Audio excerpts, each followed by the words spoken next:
Those of us who struggle with it know how dangerous procrastination can be and how it can be the biggest hurdle standing between where you are right now and where you intend to be. But have you ever wondered what goes into the mind of a procrastinator and what are the key reasons why people procrastinate? Hello everyone, my name is Anangsha Alammyan, and in this video we are going to take a look at the science behind procrastination and discuss some actionable tips you can apply in your life to get rid of your habit of procrastinating today. And to discuss the psychology behind procrastinators and provide us with an actionable set of steps, I invited Coach Paula Pascu, who is a performance and productivity coach, to answer some of my questions and take a look at what it takes to finally break yourself out of the cycle of procrastination and push yourself into doing rather than postponing for the future.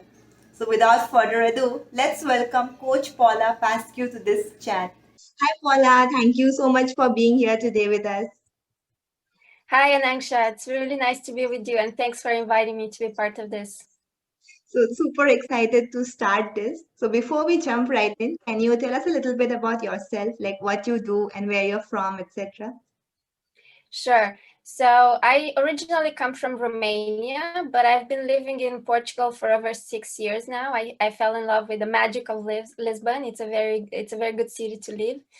And I studied psychology. I did my master's and my bachelor's in psychology, but then I took a detour. I worked in international education in the business world. And after I moved to Lisbon, I kind of grew tired of the same old routine, going to a job in a closed office. So I decided to become a freelancer to work for myself, and I started, going back to my roots, which was psychology. So I thought, okay, coaching is a great idea because it allows me to help people that look to improve their lives in certain ways. And specifically, I'm working with the career because that's what was my master's about. So I'm specializing in productivity and the career optimization. That sounds so interesting, and it's so fascinating that you directly jumped into what's considered an offbeat career option and not the, safety net of having a 9 to 5 job, which is really inspiring. So, I just wanted to ask you, like, because you said you specialize in productivity. So, and your profile says that you help people dealing with procrastination. So, Right. what exactly is procrastination, and why? How is it connected to productivity? I mean, how are they linked? Right, that's a very good question. I think procrastination is the opposite side of the coin of productivity. It's where what you're doing when you're actually not being very productive. But basically, everyone procrastinates in some ways. I think there are different types of procrastinations. Like there is a small level procrastination, which we do some of us do it on a daily basis. So, for example, when we're supposed to write a work email or create a report for work, and instead we're watching YouTube videos or learning about personal development. We could also be doing something very good for ourselves, but we're not doing what we're supposed to be doing in that moment. So that's procrastination.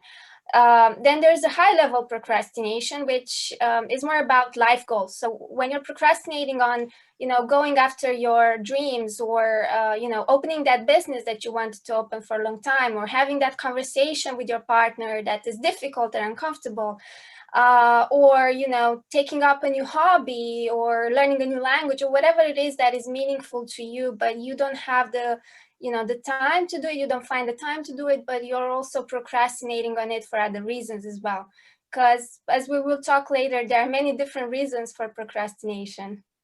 But yeah, for me, procrastination generally is basically it has a lot to do with anxiety. So it's about the coping. It's a coping mechanism that you use in order to avoid anxiety about starting or completing a task. So that's what's my working definition of procrastination. It's very interesting that you put it that way, that it's a coping mechanism for anxiety. Sometimes it happens with me that when I'm working on something, I'm so worried that the end result will be perfect or not perfect that I think that it's better to keep postponing it. So I think that's also a way of, helping me because I'm so anxious about the result. So yeah, Right. that's I think that's a short term, the way you defined it. It's not long term because I don't do it for big goals, only for smaller goals. Right, right. For short tasks, yes, definitely. And you see, you mentioned perfectionism. That has a lot to do with procrastination. So most people who are procrastinators are also perfectionistic. They want to get things done in the best possible way, which is a positive thing, by the way. But they use a negative mechanism, which is procrastination, and that leads to unnecessary stress, because in the end you do get the thing done and you do get it done well. So it's not like procrastinators are somehow less less performant than other people. They are actually highly performant people, and most of my clients are like that. But they just get there through a different route than other people, and it takes longer and it takes more stress as well. So it's like it takes a toll on their mental and emotional well-being. I think that's the difference. Yeah, that you said it very nicely. Like most people who procrastinate, they usually live in this bubble that everything is perfect and the only problem is with their surroundings. But in your profile, you say that you used to be a serial procrastinator. So how did you figure out that it was a problem? How did you know that it was something that needed to be changed? Because most people don't realize it. Right, that's a great question. In my case, I was a very early procrastinator. So I started procrastinating in second grade, which is about the time I started having to have to do homework, after school, and um, I did a lot of self work, trying to figure it out. Why did it start? What's the mechanism there? What exactly pushed me to procrastinate? And I realized that it had a lot to do with the pressure that I felt from my family at the time, because I was supposed to be, always good in school. I was supposed to have the best grades, and I did. Actually, I was like number one in my class, and I was like highly performant. But I procrastinated because I felt this huge anxiety about like making mistakes, fear of failure. And this led me to very little sleep, because I would just get back from school, and I would not start working on my homework until like 11 p.m., and then slowly even like longer than that. So I was getting very little sleep. I was still doing my homework, but I was not feeling as good as I could have felt if I wasn't procrastinating. So that's my story. That's how I started. And obviously, then with time, with my university years, it evolved as well, because procrastination is something that it never stays the same. It's always about the next challenging thing that you have to face in your life. So yeah, it became a constant companion, and something that I've struggled with for most of my adult life. And nowadays, I say I'm an ex serial procrastinator, but to be honest, I also do procrastinate sometimes. And the thing is, nobody's perfect, not even coaches, and we are just trying to make things better, make things more functional. And so myself, I am keeping my procrastination under control these days. So yes, it's not that I'm never procrastinating, but I'm aware of it, and I can deal with it very fast. That's awesome. I don't know if it has happened to you or not, but sometimes it happens with me. Like when I'm aware that I'm procrastinating a lot, then I feel this urge that I need to get some work done. So usually it happens that after a spell of procrastination, I have a very productive week.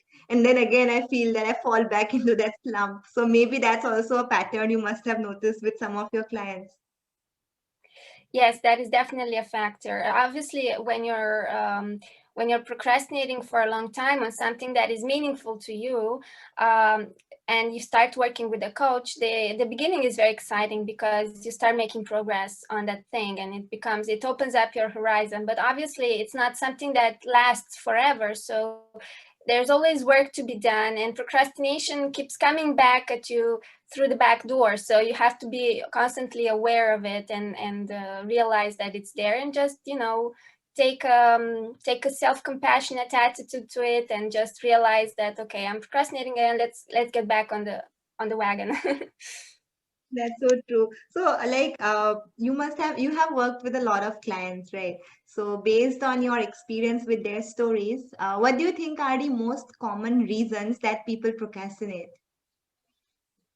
Right.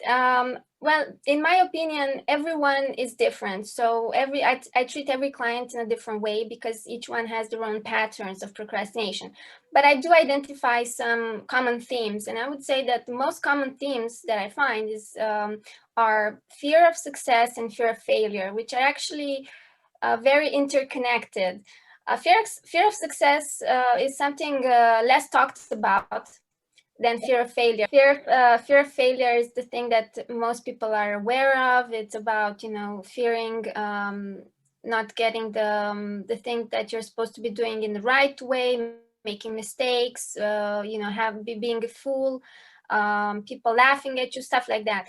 But fear of success, it's actually very similar, because when you reach a certain level of success, when you do something right, then what awaits you?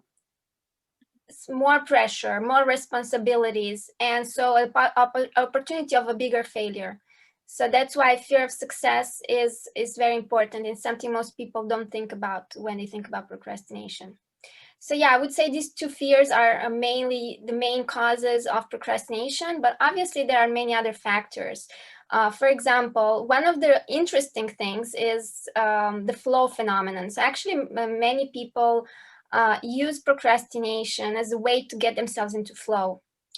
Flow is a concept coined by the psychologist Mihaly Csikszentmihalyi. He has a funny name, but it's basically that activity when you're completely absorbed in what you're doing. So you're so immersed in what you're doing that you feel at one, and it's like a quite mystical experience. It feels very good.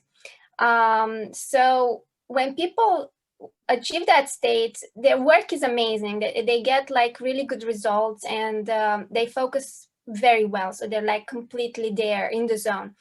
And procrastination works as a flow trigger sometimes, because when you have to deal with a very strict deadline, for example, you have to write a paper, and the paper is due tomorrow, so you have like a whole night to write your paper. um, well, which is like very little, right? But if you've been procrastinating on it for like a month, and you do it in the last moment, you're going to ignore all the distractions, and you're going to bypass your inner critic, because you don't have time for the inner critic at that moment. You're just going to write, and you're going to do like amazing work. So some people use that as procrastination as a way to get to that state, which is interesting. This is very fascinating because I have never, first of all, I've never heard it being said that procrastination can be because of fear of success. And you put it in such an amazing way that when you succeed, there is an opportunity for a bigger failure, and people are afraid of that and the consequences in general, right? And I have also experienced this thing, this flow trigger that you just talked about. Because when you keep postponing things, you just can't afford to postpone them anymore. And then you have to ignore your inner critic no matter what. So that is really amazing. And Right. I was about to ask you next that does procrastination have any benefits? But I guess this flow trigger is one of the biggest benefits, right? Yes, it is a big benefit, although it comes at a cost, right? Because you're not sleeping, and you're suffering from it, and the stress is very high. You'd still get the work done, and the result might be good, but it's still kind of taxing on your system. Um, Another benefit of procrastination is the fact that some people, tend to put a lot on their plate in general. So they want to do like sports, and they want to be great at work, and they want to have great relationships, and they want to, be very careful about their food, and they want to do a lot of things. And so procrastination sometimes acts as a selector, natural selector on certain things, because you obviously, if you put too much on your plate, we only have 24 hours a day, and you can't do all the stuff that you are supposed to be doing. So you're going to inevitably procrastinate on something, and that allows you to, just have a normal a normal 24 hours like most people, instead of like the ideal 24 hours. That is really Yeah. amazing. And, I mean, natural selector. Again, I hadn't thought about it that way, but now that you put it that way, it makes a lot of sense. So, yeah. So, like working with your clients, what do you think like is the most common way people react when they realize that they have been procrastinating for a long while? Sometimes it might happen, right, that clients didn't realize that they have been procrastinating, and after working with you, they realized it. So, what's the most common way that they react or they respond to this knowledge? Right. Well, I think most of my clients, because my main package right now on Coach Me is procrastination, working with procrastination. So most people come to me saying, "I'm a procrastinator." So that already is something important, because when you label yourself as a procrastinator, obviously that's a negative label, and it affects your ability to deal with it in a skillful way. So what I first try to do with my clients is to just take away that label from them. So they're not procrastinators. They're just people who are procrastinating on certain things of their lives. It's not that nobody procrastinates 24/7, we all have things that we naturally feel attracted to do, and we're doing them. So even if we procrastinate a lot sometimes, and maybe we procrastinate on the things that we consider at that time the most important for us, for example, work, or like, whatever it means for us at that moment that is important, we're not complete procrastinators. So having the label is somehow damaging. So I try to just, first of all, let them, encourage them to take away the label from themselves, and look at procrastination in a more positive way, because as I told you at the beginning, it is a coping mechanism. It is something that it has somehow a positive effect, especially for the time, for the very short time that you're doing it, even though it has negative consequences. But basically, if we understand why we do it, we can get out of it in a much easier way. So I think awareness is the first step to working with procrastination. So building awareness around it, understanding the reasons why we're doing it, and the mechanisms through which we're doing it. This is really, really important. That's so true. So, like most people, like myself included, when we realize that we have been procrastinating, we feel a lot of guilt, right?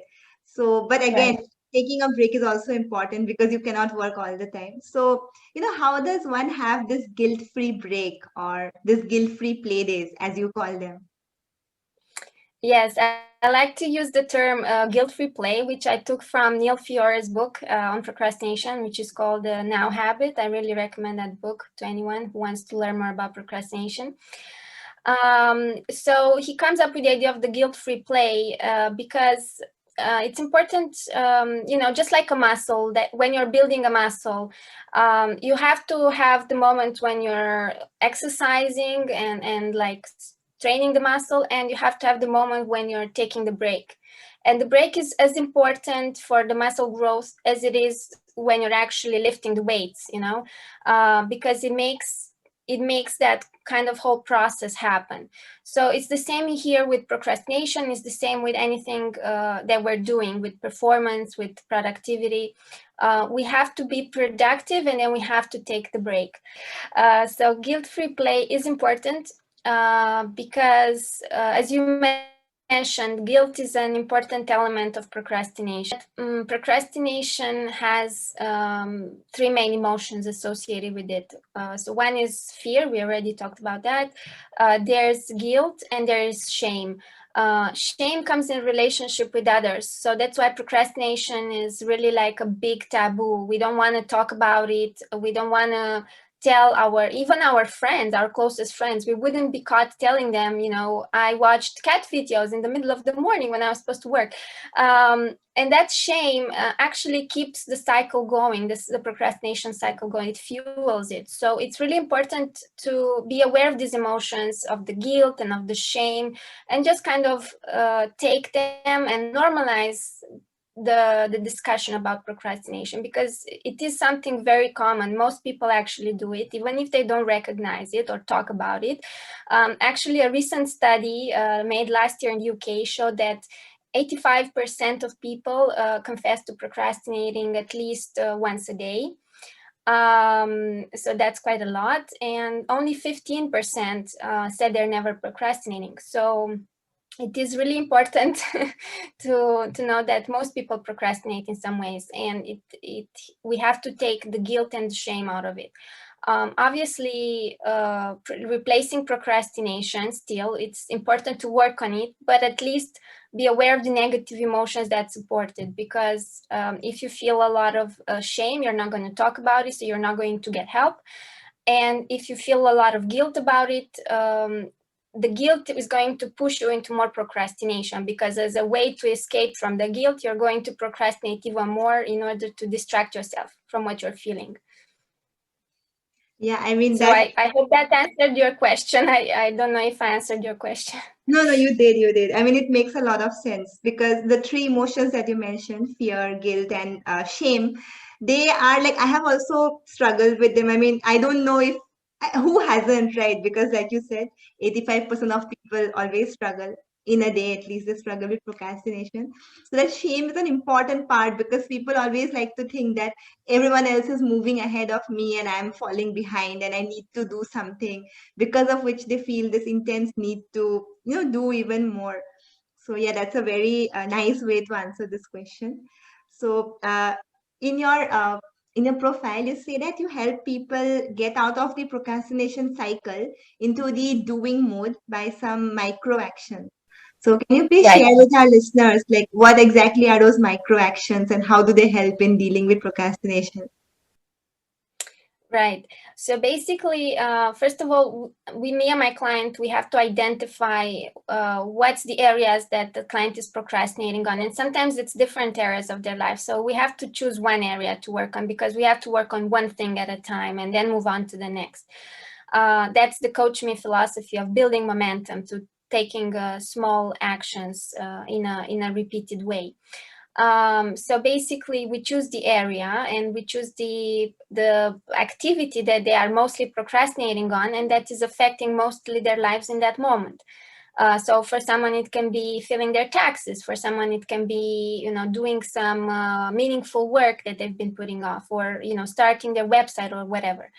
And then we establish what is the micro action that they can take on a daily basis. And I like to start as small as 5 minutes of doing that.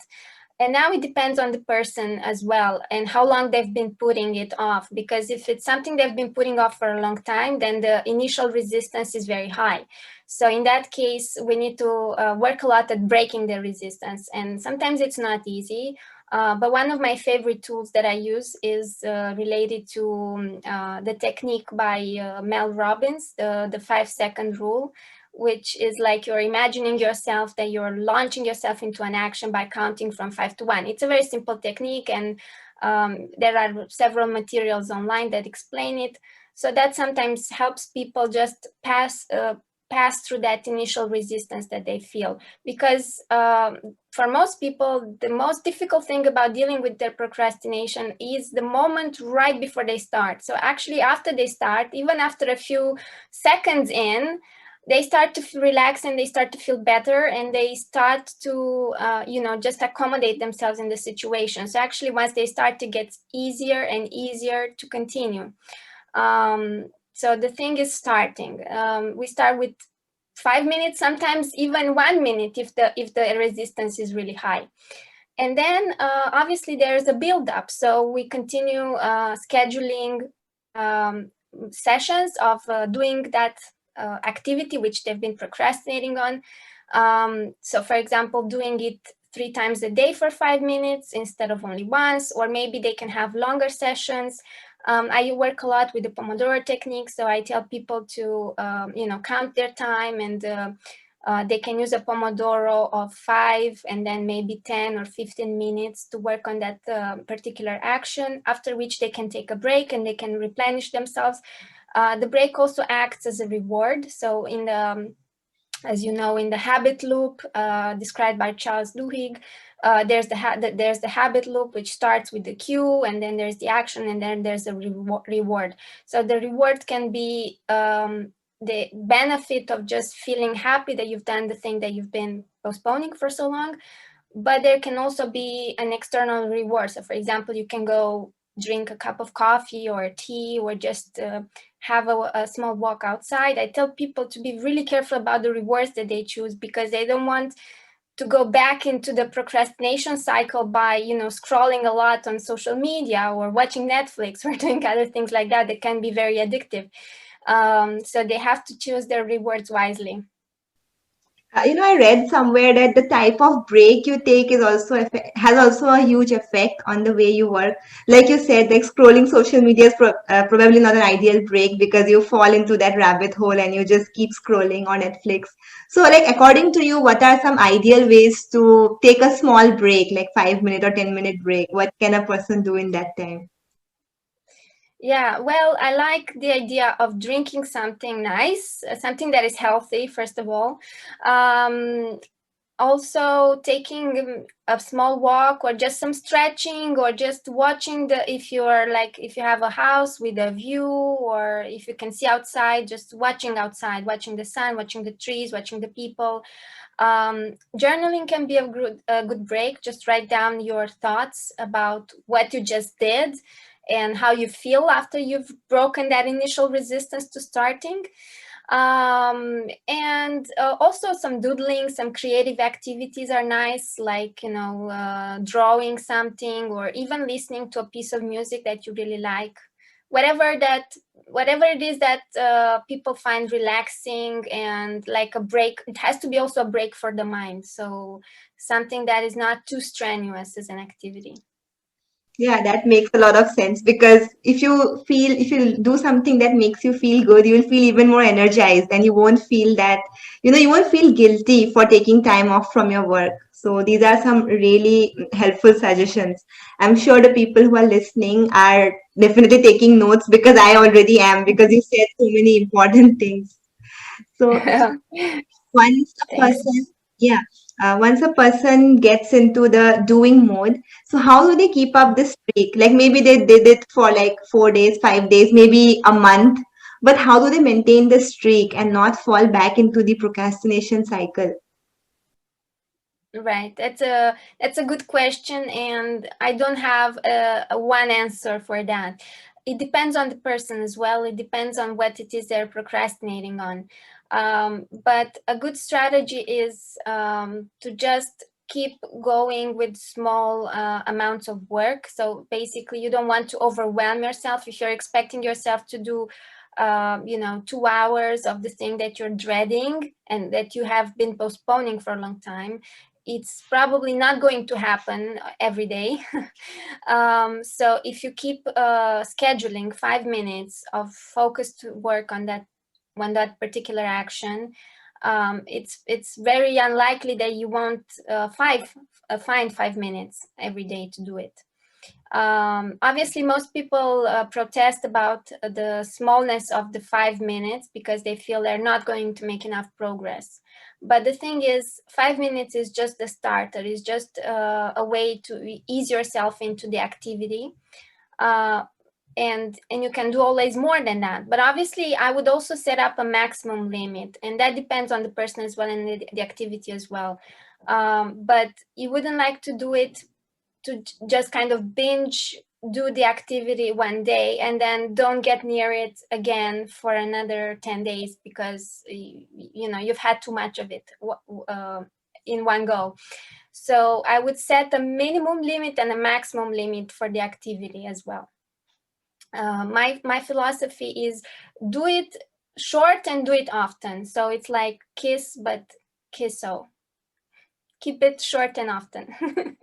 Okay, this is really very useful. And like you said, maximum is also important because you don't want to get exhausted or don't want to do it too much that you feel tired of doing it, right? So minimum, Right. I'll definitely remember that. So, like, who, like, according to you, who is the right person who should hire a productivity coach? Or in other words, like, when should one hire a coach to get rid of their procrastination?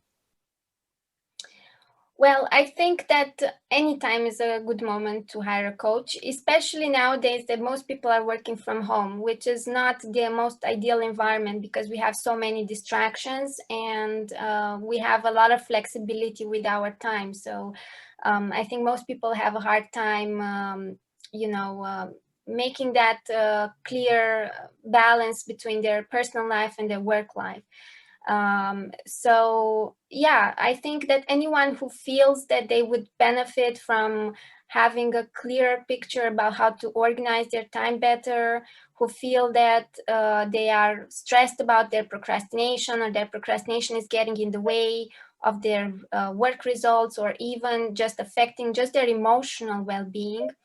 I think all these people can benefit from having a coach, because basically a coach is the person that not just helps you get more awareness about what it is that you're dealing with, but also gives you that important element of accountability, because you know there's someone at the other end of the line who's going to ask you, have you done your 5 minutes today, or have you done that thing that you've been that we have agreed that you will be doing today. And so that accountability element is very important, and is probably one of the most important elements in keeping that streak that you were asking me about. Having someone that is going to ask you about what you've been doing and being responsible somehow to them. Right, that makes a lot of sense. Like earlier on, I used to think that the only people who need to hire coaches are the ones who are doing really badly in life, who are really failing in life, and only they need to hire a coach.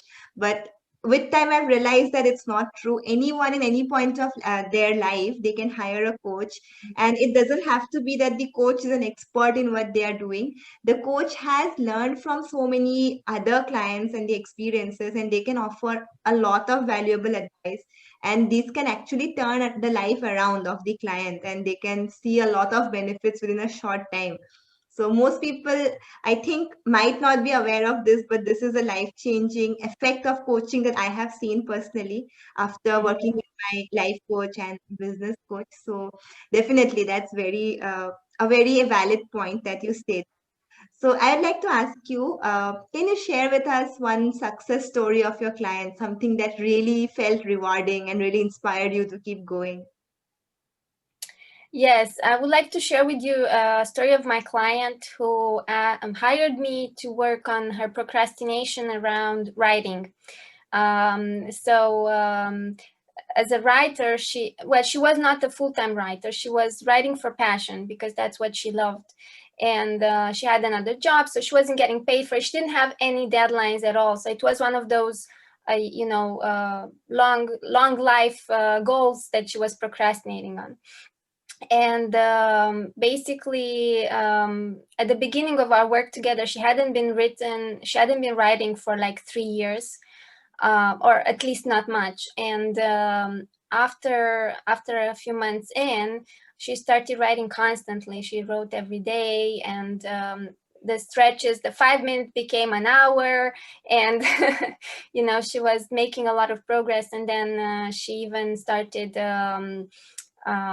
submitting her work to important writing competitions. So that was very meaningful to me, because I'm also very appreciative of writing myself, and I know how hard it is to just put yourself there, and sit down with a blank piece of paper, or in our case today with a blank screen in front of you, and just create a world out of that. It's a very hard craft, and it is very kind of lonely because you're not sharing it until you finish the piece, which is later. And yeah, that was one of my most satisfying experiences, but I've had many. It's been a great journey so far, working with different people from all over the world, and helping them achieve different types of goals in different areas of their lives, because there's never a dull moment. Everyone is procrastinating on something else, so there's always something new that I'm learning from my clients. I'm learning as much from my clients as they're learning from me, and it's a great exchange and a partnership, I would say, because yeah, we're both in a situation where we're learning from each other. That is so amazing. I think it's true for every profession, right? You never stop learning, and the more you meet people, the more you learn from their experiences, and they learn from you. So it's a great way to, become a better version of yourself also. So Right, right, yes. In today's time, especially because of the work from home situation, there are so many people who are struggling to find time in their lives. Maybe find time for their passion or their family or for something that they wanted to do. So, for all these people who are struggling to find time, what is the one thing that you wish they knew that would make their life easier? Mhm. Well, that's a great question. Thank you for asking that. I would say, in my philosophy, time is not something that you find, but is something that you make. So people should really just take ownership for their lives, and realize that it is them and them alone who can decide uh, how to spend their time. And if that means giving up on something else, if that means spending less time on social media, spending less time watching TV, or doing things that are by nature distracting, um, that's a good trade-off, I would say. So that just time is not something you find, time is something that you make. And I would also tell people that it would be nice if they could read Seneca's on the shortness of life essay, which was written so many so many years ago, but it's so relevant today, because it shows us that time has preoccupied people from the beginning, and it has been one of our most important problems, also for philosophy. So um, I think that life is about spending your time well, spending your time in the most meaningful possible way. And that is a decision that every one of us has to make for themselves. That is so powerful. And I think I'm going to quote you on this, that time is not something you have, time is something you make, because this is like it. I think many people need to hear this who keep complaining that they never have time, because it's all about doing the things that matter to you more, right? Prioritizing well. Right, right. And Seneca also said that time is your most precious currency. So unlike money, which is a currency that can, you can lose it at some point, time is something that it's always with you. You own it. And so the way you spend it, you have to be very careful, because it's not coming back. So every moment that you spend, it's a moment that you have to decide to spend well. That's so, so true and so empowering. So, for everyone who's watching, would you like to give us some tips on self love and self compassion? Yes, I think self compassion is really important in counteracting procrastination. So, the more we cultivate self compassion, the less likely we are to feel really trapped in the procrastination cycle, to feel guilty and ashamed about ourselves, which I think it's really important. It's the most important starting place, along with self awareness. So, in order to cultivate more self compassion, I would say that it's important to practice mindfulness, because being in the present moment, being with your emotions, being aware of what is happening inside of you, in your mind, in your emotional life, is very important. Then, of course, cultivating acceptance. So, whatever it is that it is happening in that moment, you just have to accept it, because it is already there, even if it's a negative emotion or something you don't like. I would also say journaling is a very important tool of self compassion, because you can write down your emotions, your feelings, and you can process them. I think basically writing is just like the greatest way of processing what is happening and making sense of the world around you and of the world inside of you as well. And I would say also there are different techniques, for example, self-compassion meditation that people can find online, guided meditations. I think these are also very good. And yeah, I think just kind of treating yourself the way you would treat someone else, someone that you really love and that you really care for. Sometimes we tend to be very harsh to ourselves. We have that negative voice, that inner censor that really makes our lives very hard. And if we cultivate self-compassion, we can, bypass that inner censor and just create a healthier relationships to ourselves.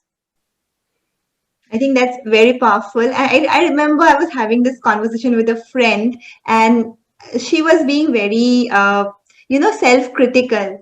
And I just asked her that if I made the same mistake, would you be so harsh on me? And she was like, no, of course not. You can obviously try again. Then I asked her the same thing, that why don't you say the same thing to yourself? So, I think this monitoring your self-talk is a very powerful tool. Like you gave us some important tips on how to do it. And since you said mindfulness, I also want to ask you how can people be mindful? Because now the world is filled with so much noise. There are so many distractions, notifications Mhm. on the phone all the time, and always there's something else to do. So how can one be mindful in a world full of noise? Wow, that's a really powerful question. It's not easy, definitely. It's not easy at all. But it's again, as with time, is a choice. If you want to be mindful, you have to make time for practicing mindfulness. So there are two ways. There's a formal meditation practice where you practice mindfulness by just staying with your breath or your thoughts or whatever it is the object of your meditation. And there's the informal practice where in your daily life you try to pay attention to whatever it is that you're doing. And I think single tasking is really important as well. So just doing one thing at a time and not trying to do three or four other things, because our brains are not very good at multitasking, even though we seem to think that they are. And yeah, focusing on the experience of the present moment. So for example, eating a meal, just eating it mindfully, being with your emotions right there in that moment, with that with the flavors of the food, with the smells, with the people that you're sharing the meal with, if you're with someone. When you're having a conversation, being just with that person and not checking your phone or having other things on the background. I think cultivating mindfulness is something that we all have to do today, especially since, as you said, we have so many distractions to counteract. And it's really something, it's like a tool for survival, because without mindfulness, we're just going to, our brain is going to overload at some point, and we're going to feel overwhelmed. And from that, yeah, I don't know, burnout, maybe, I don't know. I think that it's important to find time to practice being in the present and being with one thing at a time rather than trying to do too many things. Yeah, that's so powerful and so valuable. And I think, yeah, I read somewhere that our brains don't actually multitask. They are just switching very quickly back and forth between different tasks. And it gets very exhausting. And after some time, you just get tired. So it's always better to focus on one task at a time for maximum productivity and also peace of mind. So that was a super valuable answer, Paula. And I'm so happy that you took time to answer all these questions. So before we conclude this, I'd like to ask you, is there anything that I didn't ask you, but I should have, or any message that you'd like to share with our listeners today? Okay, a message that I would like to share with other people is, if you are procrastinating, you're not alone. don't beat yourself too much for it, and try to find someone that you can talk to about this. So it can be a coach, it can even be a friend, but just get it out of the system, because if the longer you keep it inside, it's going to create more problems and it's going to be stronger. So just get it out, talk about it, be open. Don't be afraid to be vulnerable as well. We're all human beings, and we're all at some level procrastinating. So it's okay to talk about it, and yeah, just again, use your introspection techniques. Journaling is a very good technique. Meditation, mindfulness, all of these things are important. And that's it. So it's like you're not alone. There is no shame, even if you're procrastinating. You don't have to feel bad. Just talk about it. If it's a coach, it's Right. good. If not, you can always talk to a friend, right? You can always talk to your friend. You can always even talk to yourself in a journal. Just find a way to get it out, in the open, because procrastination thrives on secrecy. And sometimes the procrastination's mechanisms are so insidious that sometimes we're procrastinating and we're not even aware of it. It's as if we choose not to be aware of it. So the more you become aware of it, the more you take it out into the open, the easier it is to manage. So this is my message, is to just take it out in the open and don't be afraid to share. Lovely message and so empowering. So thank you so much, Paula, for doing this with us. I'm sure it would be super helpful for our listeners. It was great to be part of this, and I look forward to seeing more interviews like this with other coaches. Summing up, here are the most important takeaways from this chat with Paula Pascu.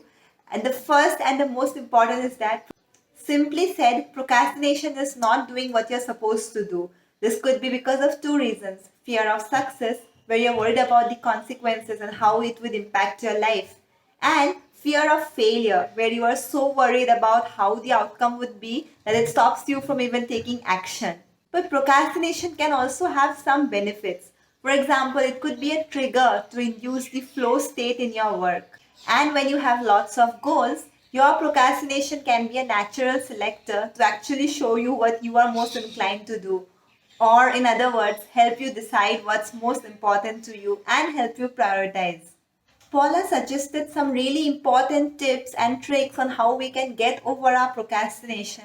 And the most significant of them is the 5-second rule, how we can count ourselves down from 5 to 1, and that would spur us into action and stop us from procrastinating even further. She also suggested taking breaks mindfully and not indulging in tasks like watching something on Netflix or scrolling through social media. But instead of that, what you can do is drink something, stare outside at nature, or even write something in your journal that might be helpful. At least it would be better than scrolling on social media and falling into that rabbit hole. So that was all about procrastination and productivity with Coach Paula Pascu. If you have any questions regarding this, don't hesitate to let us know in the comments, and we will be happy to take all your questions. And thank you so much for watching this video with us. We'll see you again soon with another habit. And if there's anything that you'd like us to talk about, please let us know in the comments. If you would like to hire Paula Pascu as your productivity coach, you can find the link to her page in the description of this video. You can also find the link to all the books that we talked about and all the productivity tools that Paula and I discussed about in the description of this video. So make sure you check them out. That's it for today, guys. Thank you so much.